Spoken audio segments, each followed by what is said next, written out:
بسم اللہ الرحمن الرحیم۔ السلام علیکم رحمۃ اللہ وبرکاتہ۔ امید کرتی ہوں آپ جہاں بھی ہوں گے اللہ کے فضل و کرم سے خیر و عافیت سے ہوں گے، اور دعا گو کہ اللہ پاک آپ کو ہمیشہ صحت و سلامتی کے ساتھ پیار و محبت والی، خوشیوں والی، اتفاق اور اتحاد والی زندگی عطا فرمائے، آپ کو کبھی کسی کا محتاج نہ بنائے، آمین۔ آج کی اس ویڈیو میں آپ کی خدمت میں ربیع الاول کے مہینہ کی بابرکت جمعرات اور جمعۃ المبارک کے دن کا ایک ایسا عمل لے کر حاضر ہوئی ہوں جو آپ کی ہر حاجت کو انشاءاللہ پورا فرمائے گا۔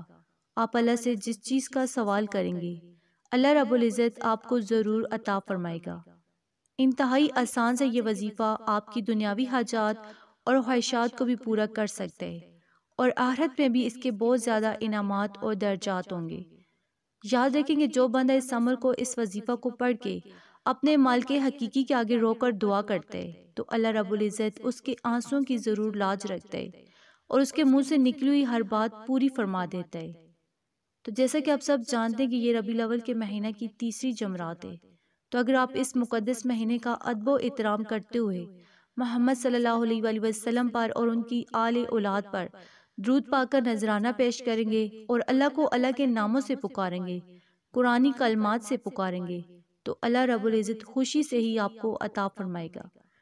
تو اس مقدس اور عظیم الشان مہینے کی قدر کرتے ہوئے اس مقدس وظیفہ کو لازمی کریں اور ان مقدس دنوں کا احترام کرتے ہوئے بارگاہ الہی میں جھک جائیں، سجدہ ریز ہو جائیں اور اللہ کی عطائیں اپنی آنکھوں سے دیکھیں۔ جمعرات اور جمعۃ المبارک کے دن بھی بڑے مقدس اور بابرکت دن ہیں، راتیں بھی بڑی مقدس اور بابرکت ہیں۔ تو اگر آپ ان مقدس دنوں میں اور مقدس راتوں میں اللہ کا ذکر کریں گے تو اللہ رب العزت بہت جلد آپ کو عطا فرمائے گا۔ رات کے وقت جب ہم ذکر کرتے ہیں تو وہ وقت ایسا ہوتا ہے جب زمینی دنیا کے دروازے بند ہوتے ہیں تو آسمانی دنیا کے دروازے کھول دیے جاتے ہیں، اور ان مقدس اوقات میں جب ہم اپنے نرم بستر کو چھوڑ کر جب مالک حقیقی کے سامنے پیش ہوتے ہیں تو اللہ رب العزت صرف اسی خوشی سے ہمیں عطا کرتے ہیں کہ میرے بندے نے اپنی پیاری نیند اور نرم بستر کو چھوڑ کر میری بارگاہ میں حاضر ہوا۔ رب کریم اسی خوشی پہ آپ کو دنیا اور آخرت کی کامیابیاں عطا فرماتے ہیں۔ اور یاد رکھیے کہ جب ہم نماز پڑھتے ہیں، نماز پڑھنے کا ارادہ کرتے ہیں یا پھر نماز ادا کرنے لگ جاتے ہیں یا اللہ کی یاد میں لگ جاتے ہیں تو ہمارا اس میں کوئی کمال نہیں ہوتا، یہ توفیق الہی ہوتی ہے۔ تو جب اللہ ہمیں توفیق عطا کرتے ہیں تو ہم اسی وقت اٹھتے ہیں اور باوضو ہو کر بارگاہ الہی میں حاضر ہو جاتے ہیں۔ یہ نہ سوچا کریں کہ ہم نے یہ نماز چھوڑ دی، ہم نے وہ نماز چھوڑ دی، بلکہ یہ سوچا کریں کہ اللہ نے گوارا ہی نہیں کیا کہ ہم اللہ کی بارگاہ میں حاضر ہوں۔ اگر آپ اس بات کو اپنے ذہن میں رکھیں گے تو آپ کوئی بھی نماز انشاءاللہ نہیں چھوڑیں گے اور نہ ہی کوئی بھی نیک اعمال کرنے سے رکیں گے۔ تو آپ سب سے گزارش ہے کہ اس خوف کو اپنے دل میں بٹھا لیں کہ اللہ نے ہمیں پسند ہی نہیں کیا کہ اللہ کی بارگاہ میں ہم حاضر ہوں۔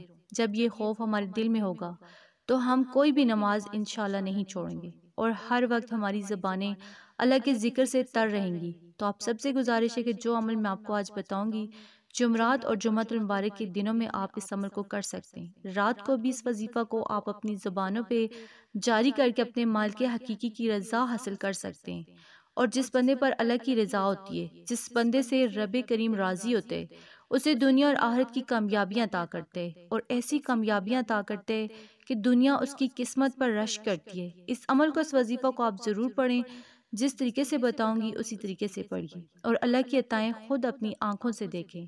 تو وظیفہ ذکر کرنے سے پہلے میری آپ سب سے گزارش ہے کہ ویڈیو کو آخر تک ضرور دیکھیے گا، اور جن لوگوں نے ابھی تک میرے چینل فاطمہ اسلامک اکیڈمی کو سبسکرائب نہیں کیا وہ نیچے موجود لال رنگ کے بٹن کو دبا دیں اور ساتھ میں موجود گھنٹی کے بٹن کو دبا دیں تاکہ میری ہر نئی آنے والی ویڈیوز کی اپڈیٹ آپ تک بآسانی پہنچ سکیں۔ جزاک اللہ۔ اب میں آپ کو عمل بتانے لگی ہوں، توجہ سے ملاحظہ فرمائیں۔ آپ نے اس عمل کو، اس وظیفہ کو جمعرات اور جمعۃ المبارک کے دن سے شروع کرنا ہے۔ آپ چاہیں تو جمعرات کے دن سے شروع کر لیں، آپ چاہیں تو جمعۃ المبارک کے دن سے بھی اس وظیفہ کو شروع کریں، اور اگلے جمعرات یا جمعۃ المبارک تک آپ نے اس وظیفہ کو جاری رکھنا ہے، یعنی ان دونوں دنوں میں سے جس دن سے آپ نے یہ وظیفہ شروع کرنا ہے اگلے ہفتے تک آپ نے وظیفہ کو جاری رکھنا ہے۔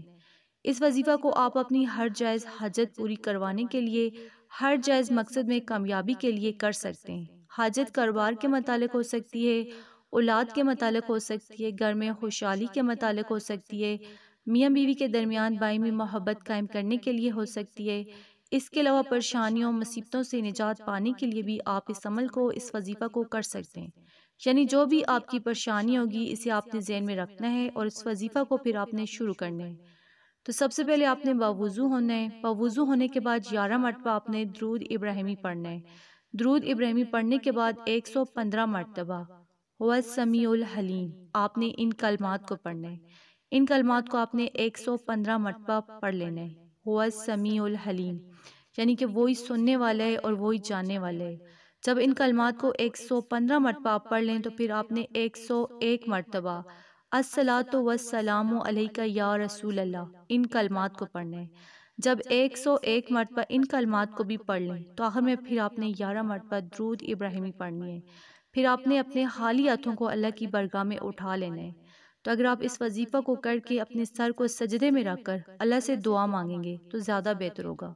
لیکن یاد رہے کہ اگر آپ نماز فجر کے بعد یہ وظیفہ کریں گے تو نماز فجر کے بعد آپ نے سر سجدے میں رکھ کر دعا نہیں مانگنی۔ اس کے علاوہ نماز عصر کے بعد اگر آپ یہ وظیفہ کریں گے تو نماز عصر کے بعد بھی آپ نے سر کو سجدے میں رکھ کر دعا نہیں مانگنی۔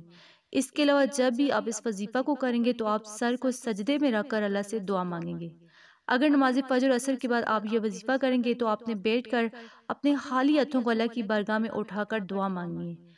جب آپ نے دعا مانگنی ہے تو آپ نے سر کو سجدے میں رکھنا ہے یا ہاتھوں کو اللہ کی بارگاہ میں اٹھانا ہے۔ تو 3 مرتبہ یا ربی یا ربی یا ربی ان کلمات کو پڑھنا ہے۔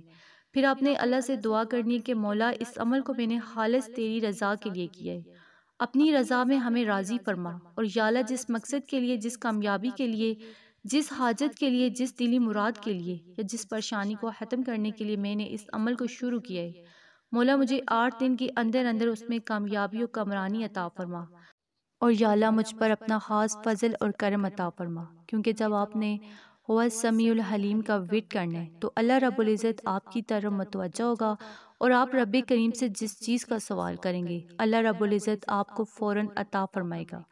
جب آپ نے دعا مانگنی ہے، دعا مانگنے کے بعد آپ نے اپنے اوپر پھونک مار دینی ہے اور سارا معاملہ اللہ پر چھوڑ دینا ہے کہ یا اللہ تو جو بھی ہمارے حق میں کرے گا وہ بہتر ہوگا، اور ہمیں اپنی رضا میں، اپنے فیصلے میں راضی فرما، اور اپنے لفظوں میں اپنے اللہ سے دعا کرنی ہے۔ تو انشاءاللہ بفضل خدا اس عمل کی برکت سے آپ کا ہر بگڑا ہوا مسئلہ سلجھ جائے گا۔ پہاڑ جتنی پریشانی بھی ہوگی تو ریزہ ریزہ ہو کر ختم ہو جائے گی۔ پریشانیوں کی اگر دیوار کھڑی ہے تو اللہ کریم اس دیوار کو نرم کر دے گا اور آپ کی ہر پریشانی کو منٹوں میں ختم فرمائے گا۔ تو اس عمل کو، اس وظیفہ کو آپ جمعرات یا جمعۃ المبارک کے دن سے شروع کریں، اگلی جمعرات یا جمعہ تک اس عمل کو جاری رکھیں اور اللہ کی عطائیں خود اپنی آنکھوں سے انشاءاللہ دیکھیں گے۔ خاص طور پر اس بابرکت مہینہ میں اللہ پاک اپنے پیارے محبوب صلی اللہ علیہ وآلہ وسلم کے صدقے سے آپ کی ہر جائز حاجت کو انشاءاللہ پورا فرمائیں گے۔ آپ پر انشاءاللہ اللہ کی رحمتیں، برکتیں بارش کی طرح برسیں گی۔ تو انشاءاللہ پھر کسی نئے وظیفے یا اچھی معلومات کے ساتھ آپ کی خدمت میں دوبارہ حاضر ہوں گے۔ تب تک کے لیے اللہ نگہبان۔ جزاک اللہ۔